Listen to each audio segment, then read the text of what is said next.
the moratorium for eviction is a COVID initiative related to the intensity of the issue.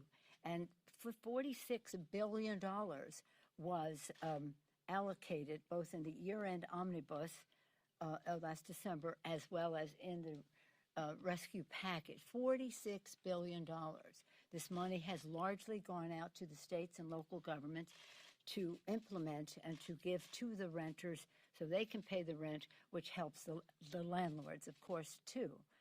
And the fact is that almost $50 billion was allocated, $46 billion.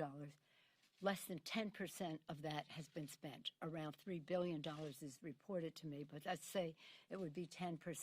Why should the renters be punished for the fact that the system did not put money in their pockets to pay the rent to the landlords? So that's where we come to this. It's like, well, CDC, you have defined this, and these people have not gotten the money. So I think this is something that we'll work out. It isn't about any more money. The money is there, resting in localities and governor's offices across the country. So we would like the CDC to expand the moratorium. That's where it can be done. And then, and of course, with the public message of governors, mayors, et cetera, give the money for its purpose to the renters. So this is to me a very an imperative that it be done, and that as I say, timing is not everything on this, except that the moratorium ends.